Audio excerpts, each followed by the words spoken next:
Selling to the Gen Zs is different. It's quick, personal, and flashy. But building an e-commerce store targeting the new generation of Philippines that even by selling custom bakery items with complex operational process, it's a different ballgame. To talk more about how to grow a bakery e-commerce targeting the newer generation of Philippines, we have Annie from the Good Karma. The Good Karma Bakery is a unique online bakery delivery services, and today we'll know how they're growing their e-commerce these days.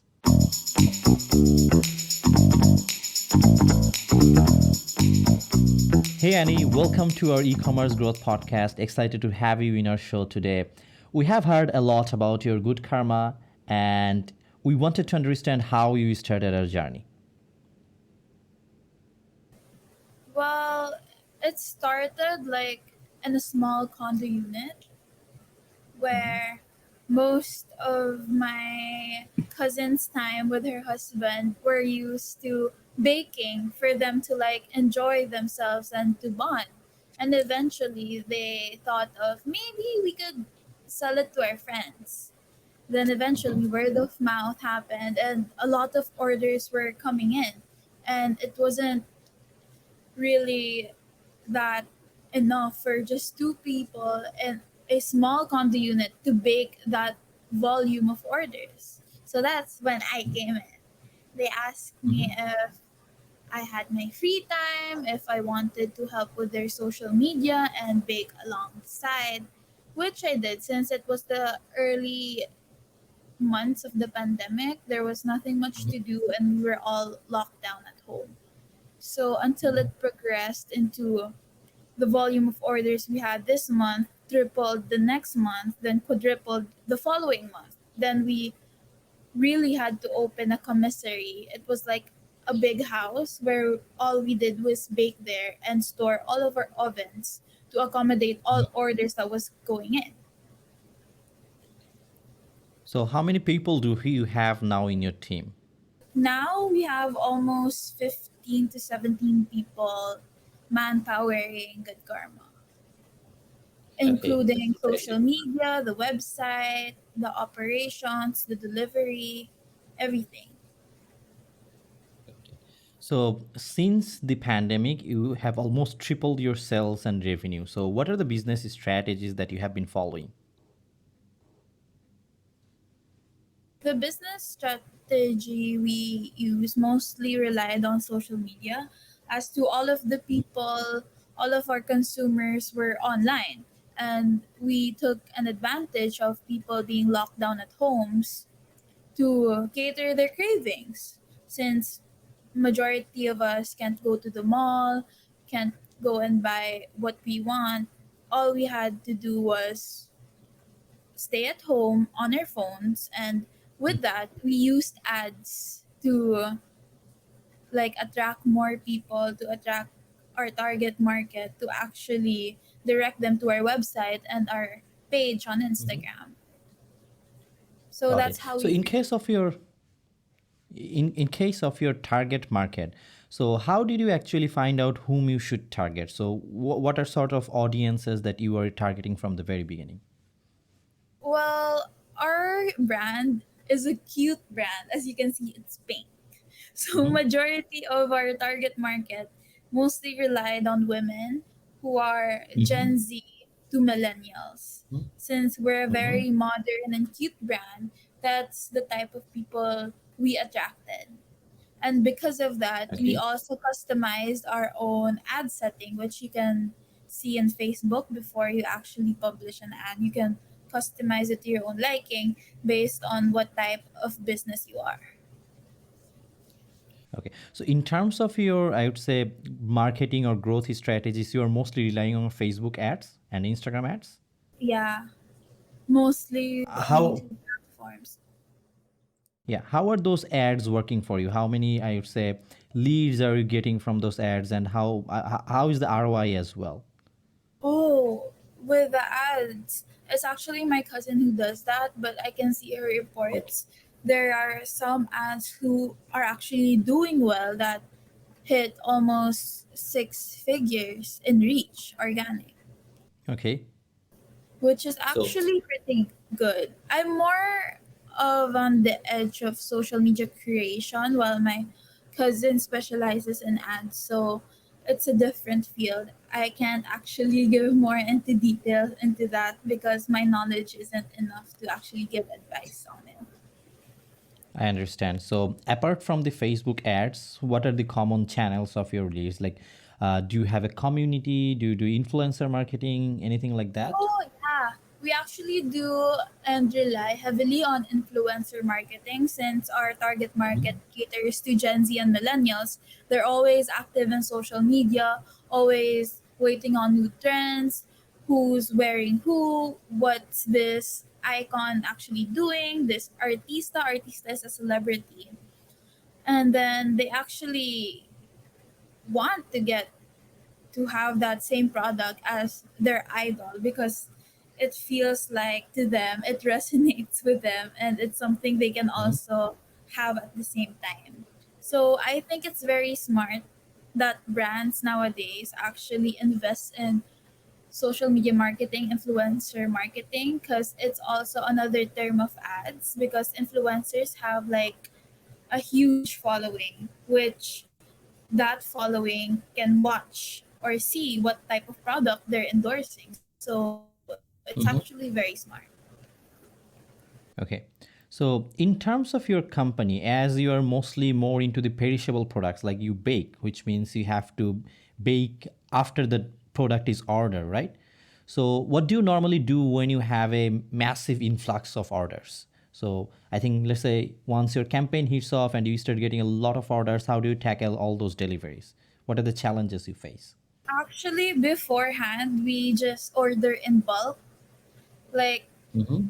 so it's actually cheaper for us since before we were home based, it was hard for us to order in bulk. But now we actually invested in like the ingredients for us to sustain the quality and stuff. We order in advance and thankfully it all goes well and none of it like expires. So that Okay. it's really convenient for us to order in bulk.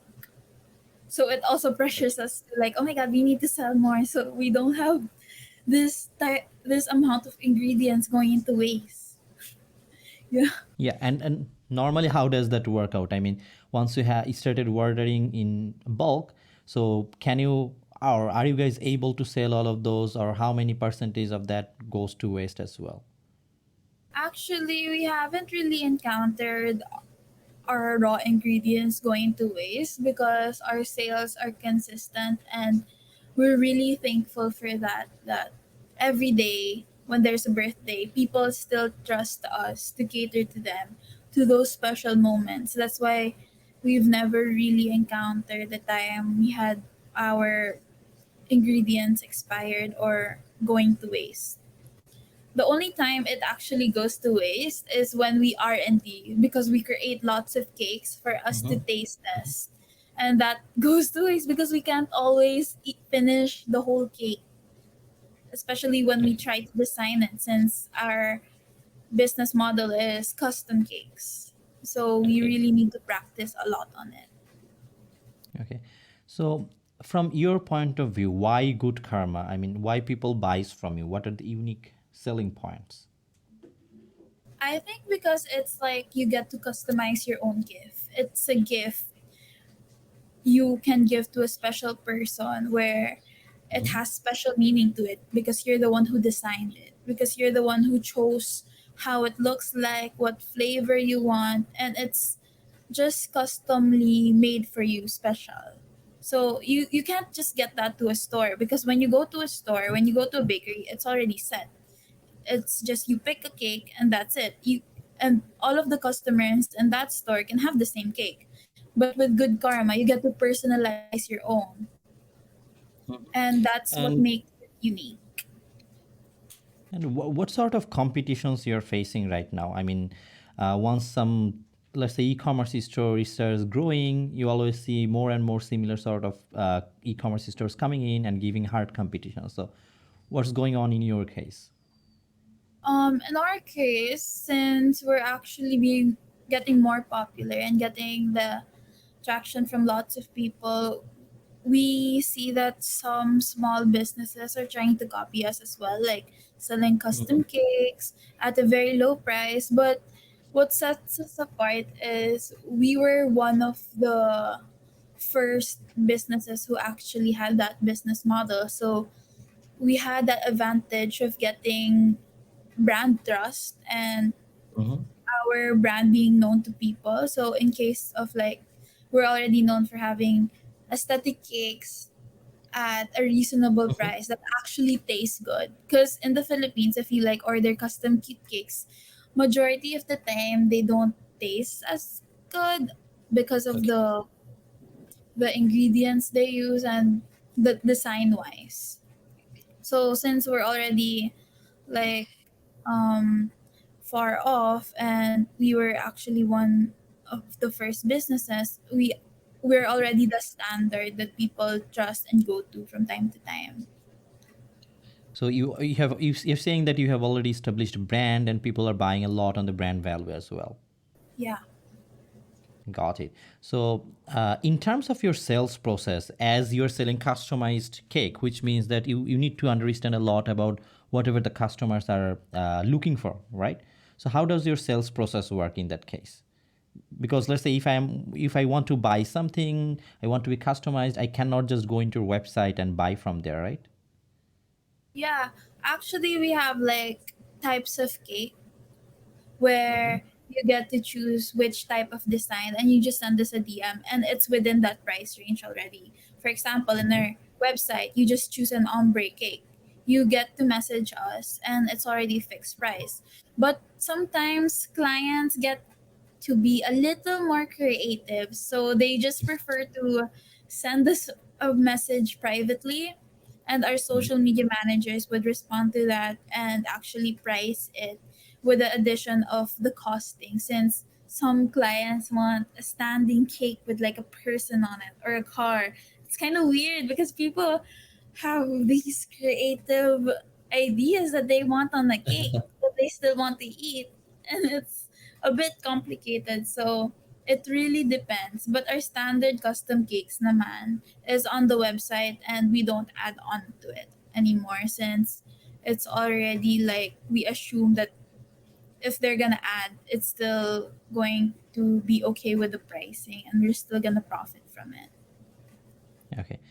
So you have started your e-commerce career, I would say, in a pretty early age, and you're still pretty young. So in this time frame, what are the things you have learned, and what are the I would say lessons you have got as well? Everything I learned from my cousin, since she's the CEO of Good Karma. I just study what she does and I've adapted to it.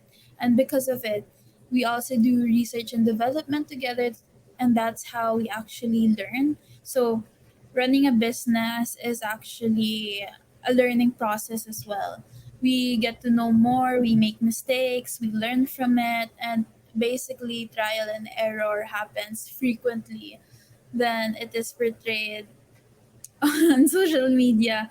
That's why it's really hard as well, especially when you're young without any business education background. Because my cousin is a pilot.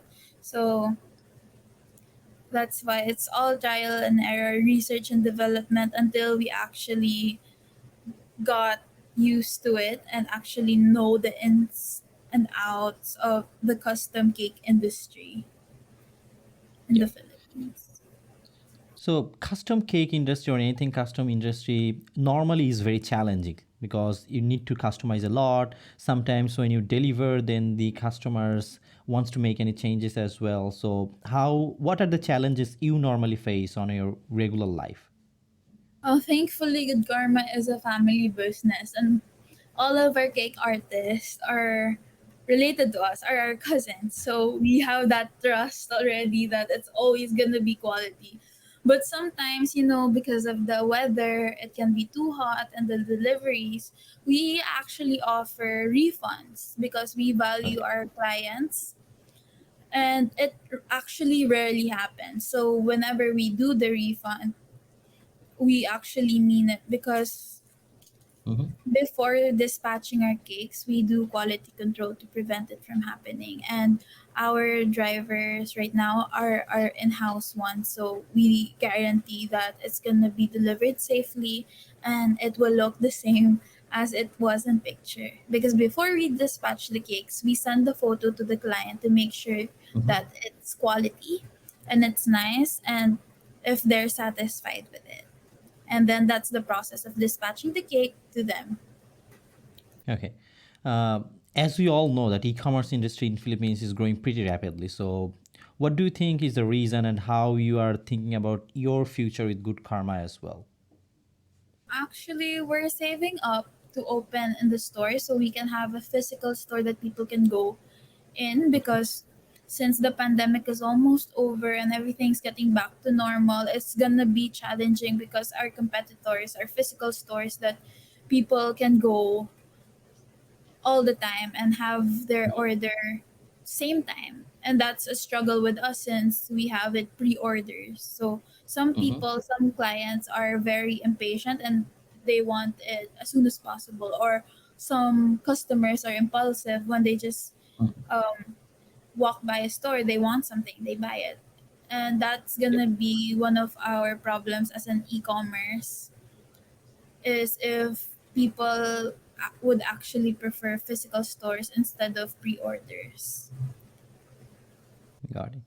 So, from your experience of working with the e-commerce industry, so what are the suggestions you'll be keeping for the newcomers as well? I think you just need to be more resilient and actually be open to trial and error, because it's gonna happen a lot.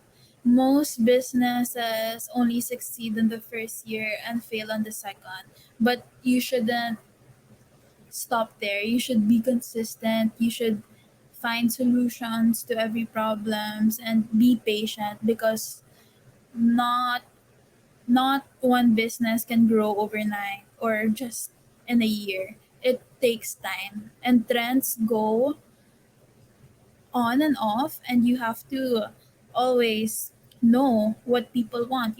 You have to be updated with what's happening, what's the latest, for you to not miss out on anything. Yeah, well understood. Uh, Thank you, Annie, to joining our podcast Oh my gosh, and you're sharing so your welcome, story. Shuvo. It's an Yeah, honor being invited here for my Alice. All of the people are so smart, so amazing, and thank you. thanks a lot. We'll be in touch. Have a good journey. Thank you so Take much. care. Bye bye.